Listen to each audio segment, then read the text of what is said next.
Hi, it's Karen with Living Our Dream Homestead, where today I'm actually going to be updating you on what has been happening around our homestead. If you haven't yet subscribed to my channel, please click the button down below. Well, let's go.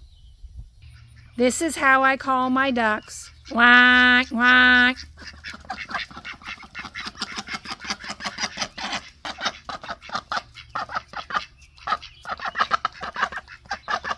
Are you guys hungry? I'm missing another duck. Now there are 4. So we don't know if it was a raccoon or if it was a great horned owl. I have looked on the internet and it talked about how that great horned owls can bite off the heads of ducks. And my husband found one of our ducks. This would have been about 4 days ago on the other side of our chicken coop. And he just found her body. There was no head. It was missing.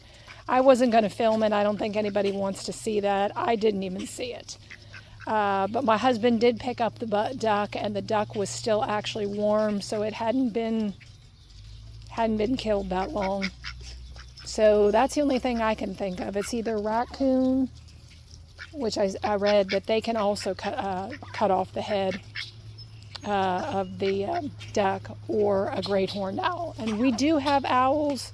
We have bald eagles. We have hawks. So quite possibly it could be that. But I am down to 4 now. So hopefully I don't lose any more ducks. There's where I'm talking about, where I have seen a fox go underneath my farmer's barn. That grass is really, really tall, and honestly, I don't know really what's hiding in it. Now, it doesn't go all the way across the field, but it does go at least past the building. And, you know, that's where a lot of the animals do come from there. Especially the fox. I'm not saying that the raccoon comes from that area, but it looks like a farmer might be out, and hope to goodness gracious that he ends up cutting that down, because my husband thought about cutting it down. I mean, I know it's not on my property, but at least some of it back, because again, it's just, you don't know. I could go to the garden and something could be hiding in there, and out pops something. Now, again, I would have to see it go all the way across the field and then hide there. But, you know, if you're bending down and you're looking in the garden, you may not be able to see something sneak up on you. My husband is cutting the field behind our garden. He ends up cutting it at least twice a year.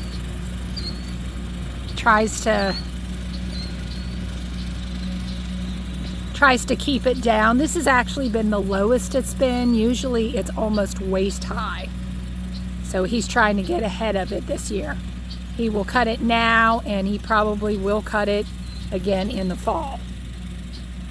Like I said, he cuts it at least twice a year. He uses the bush hog, which is connected to the tractor. And I usually don't get too close after he cuts through here. Usually you see a lot of snakes, mice, crawdads, etc. Look at all these berries. A lot of them are ripe. And there's that bird again.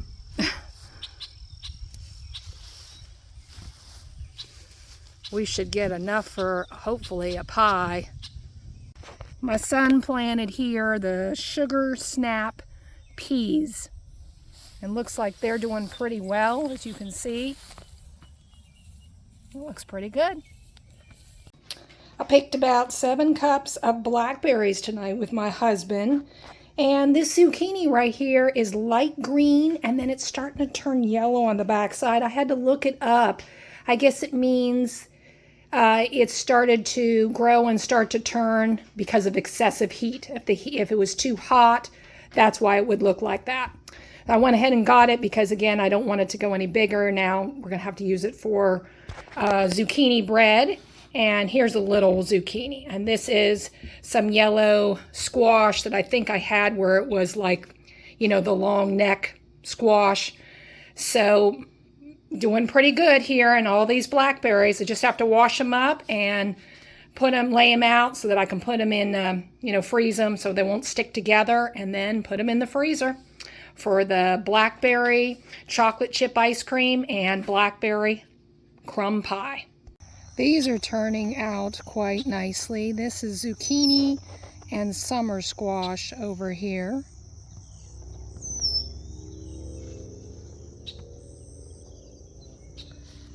And our tomatoes are looking pretty good. They're just not ripe right now. We actually have some of our corn over there tasseling off. My tomato plants are so big, they are pulling the tomato cage out of the ground.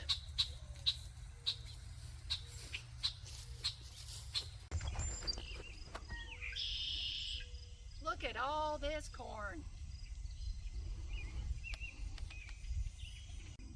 Here's a corn ear forming in our corn.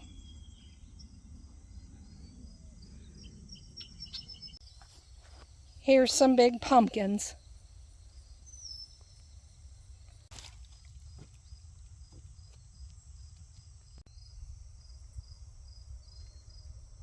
The vines are really long.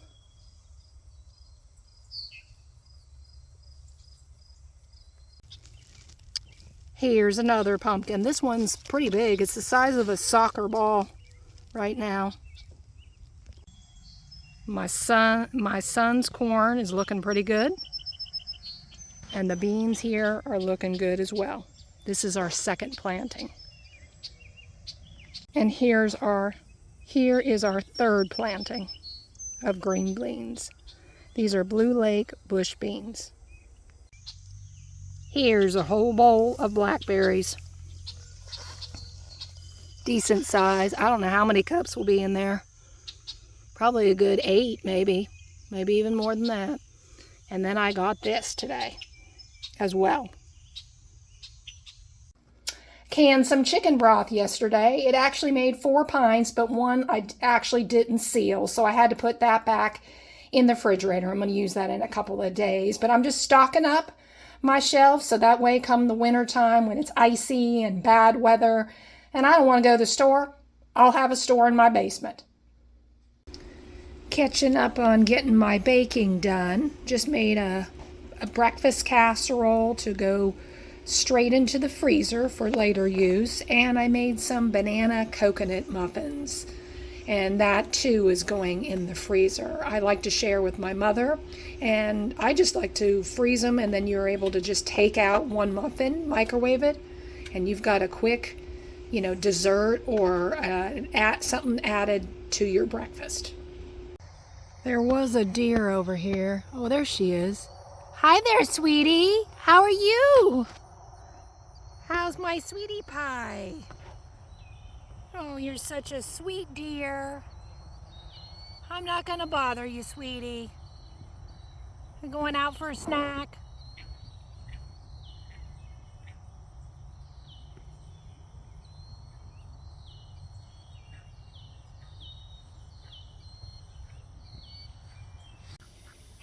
This was Karen with Living Our Dream Homestead.